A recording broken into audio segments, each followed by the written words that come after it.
In 1934, the ultimate weapon against war was announced.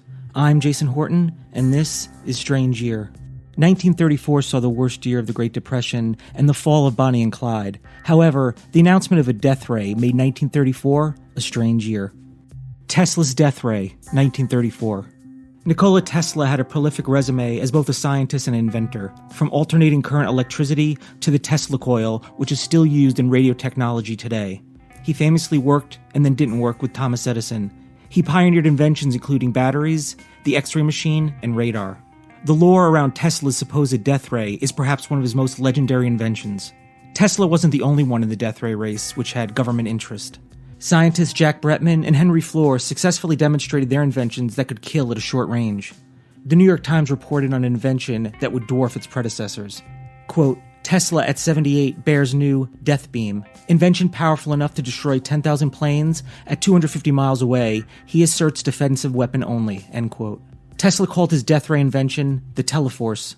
According to All That's Interesting, his invention would make it possible to create a national energy fence that would destroy any enemy that passed through it. However, he hoped the applications of his invention could be peaceful. By making it impossible for armies to attack another country, Tesla hoped he could completely eliminate warfare. There was a lack of genuine interest, and of course, a lack of funding. Tesla was struck by a car while crossing the street in 1937 and never truly recovered. 2 days after his death, the FBI allegedly seized Tesla's belongings. This was through the Department of Justice Alien Property Custodian Office. John G. Trump, yes, that Trump, was an MIT professor and electrical engineer working with the National Defense Research Committee and was brought in to analyze the Tesla items. The final report concluded that there were no plans for a death ray. It's possible that Tesla's plans were just ideas in his head, although it seems likely there would be some documentation or notes of some sort. Rumors that the FBI seized the death ray plans have lingered, although the FBI denies the rumors. According to Wired.com, quote, the FBI was not involved in searching Tesla's effects and never had any possession of his papers or any microfilm that may have been made of those papers. Since 1943, we have told a consistent story to all that have asked. Reports to the contrary appear to be based on initial confusion of the FBI agents with other government officials, especially alien property office personnel.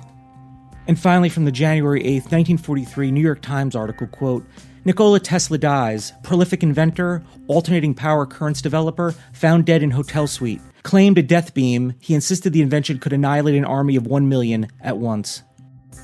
I want to thank the New York Times, All That's Interesting, Wired, and daily.jster.org. Thank you so much for listening, and I'll be back next time for another episode of Strange Year.